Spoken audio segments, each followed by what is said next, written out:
there are survival stories, and then there is Aron Ralston, a man who walked into the wilderness alone and came out without a piece of himself. Today, we're diving deep into the true story behind 127 Hours, one of the most gripping survival tales ever told. A story of courage, fear, isolation, and the raw human instinct to live. If you enjoy epic survival stories like this, make sure to hit that like button, and if you're new here, subscribe for more immersive storytelling videos. Now, let's go to Blue John Canyon, Utah, and follow a man who survived the impossible.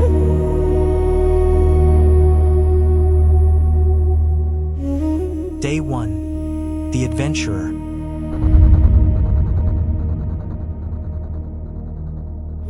Before the world knew his name, Aron Ralston was just another thrill-seeker. An engineer who left his stable job because the mountains were calling louder than office life ever could. Aron lived for adrenaline, hiking, climbing, canyoning, anything that involved nature and risk. He didn't just love the outdoors, he depended on it. He often went on trips alone. No partner, no backup, no one to call for help. To him, this wasn't dangerous, it was freeing. On April 25, 2003, he packed his gear, hopped into his trusty truck, and headed out to the Utah desert.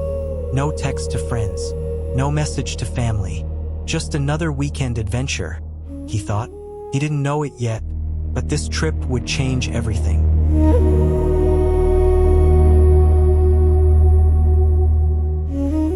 Into the canyon.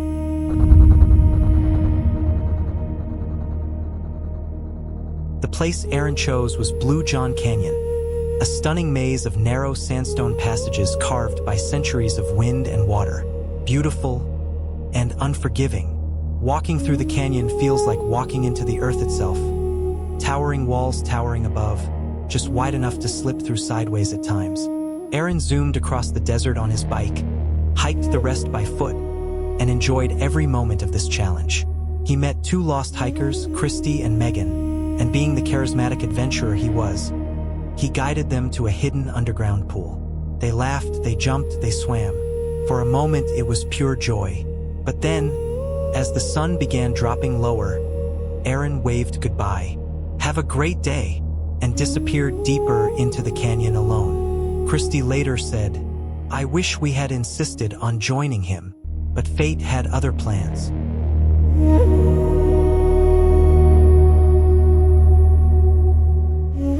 The fall.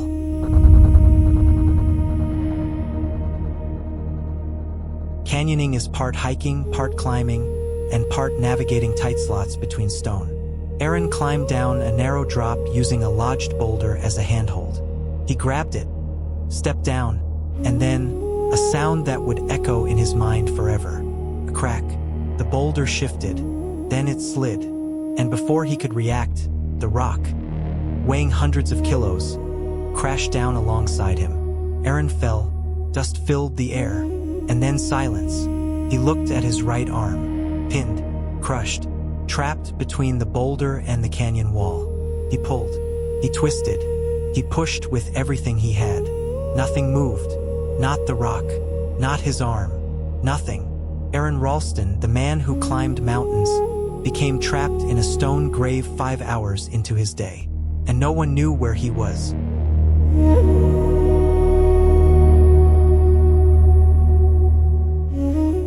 Realization.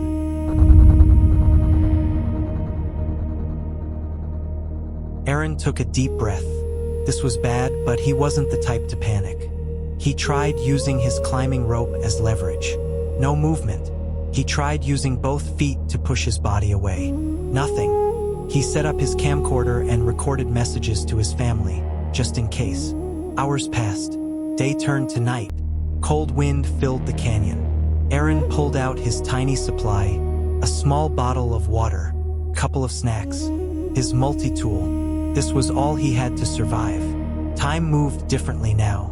Each minute felt like a battle. Darkness came. Freezing air wrapped around him. And Aron realized a chilling truth. He might die here, but he didn't give up.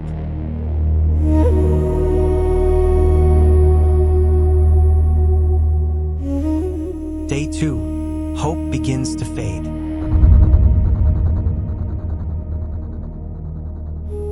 The next morning, sunlight returned, but hope didn't. Aron conserved energy. He rationed his water. He pressed against the rock until his muscles burned.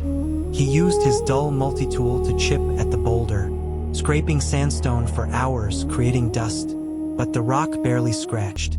It was like trying to carve a mountain with a butter knife. As time moved on, Aron began talking to his camera. He apologized to his parents. He laughed occasionally to keep his spirits up. He cried when the reality sank in. He hallucinated from exhaustion. Memories, dreams, regrets, everything surfaced.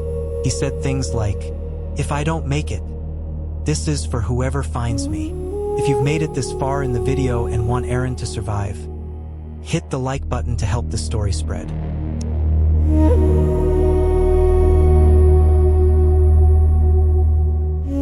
Day 3.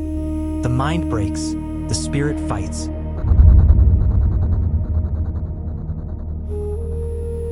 By the third day, dehydration kicked in.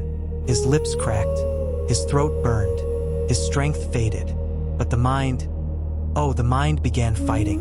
Aron started hallucinating. Visions of family dinners, memories of people he loved, imagined conversations, and finally, a vision of a future son. He saw a small boy running toward him, smiling, reaching for him. That moment, that hallucination, became the spark that reignited hope. "I'm not dying here," he whispered.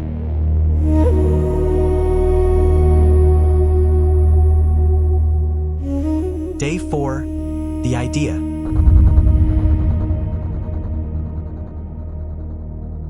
Aron tried one last desperate idea. He used his body weight to break the trapped bones in his arm. He twisted, he pulled, he leaned with everything he had. Crack, the bones snapped. Pain exploded through his body. But for the first time since the rock fell, his arm moved. He had the first chance at survival. But snapping the bones wasn't enough. He still needed to cut through the rest. Skin, muscle, tendons, nerves, and all he had was a cheap, half-dull multi-tool. This was his only choice: stay and die, or do the unthinkable to live.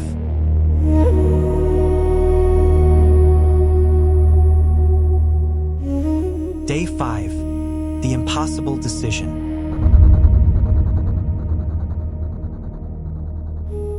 April 30th, 2003. 5 days after the fall. Aron was weak, dehydrated, and on the edge of life. But he had made his decision. He would cut off his own arm, not out of fear, but out of an overwhelming will to survive. He used a tourniquet to slow the bleeding. Then he began cutting. This wasn't fast. This wasn't clean. This was raw survival.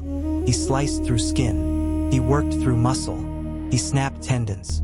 And then the nerves, sending a shock of pain like lightning through his body. But he kept going. And when it was finally done, Aron Ralston was free, standing in that canyon, covered in blood, weak, shaking. He was alive, and he wasn't finished yet.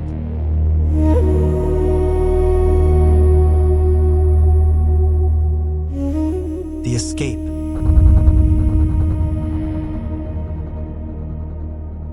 Freedom was only the beginning.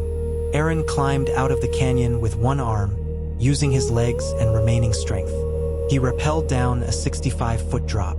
He stumbled across the desert in the scorching heat, searching for help. The world blurred.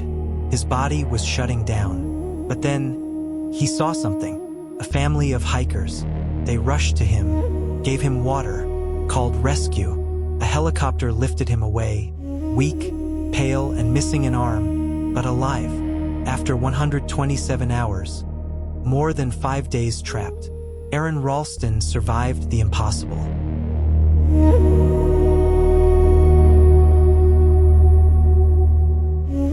Aftermath and legacy.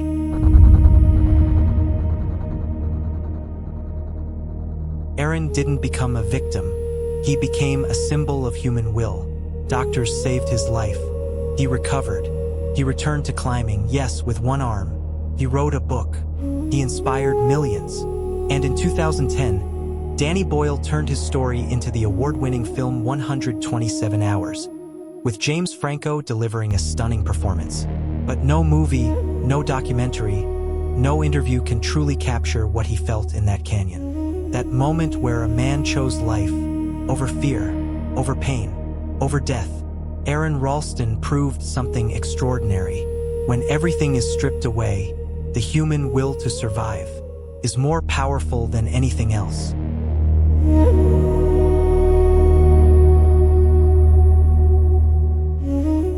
If the story moved you, inspired you, or kept you on the edge of your seat, make sure to like this video. It really helps the channel grow. And if you enjoy powerful, true stories like this, subscribe so you don't miss the next episode. Comment below, would you have had the courage to do what Aron did? Thanks for watching, and remember, our strongest moments often come from our darkest trials. Stay safe, stay strong, and I'll see you in the next story.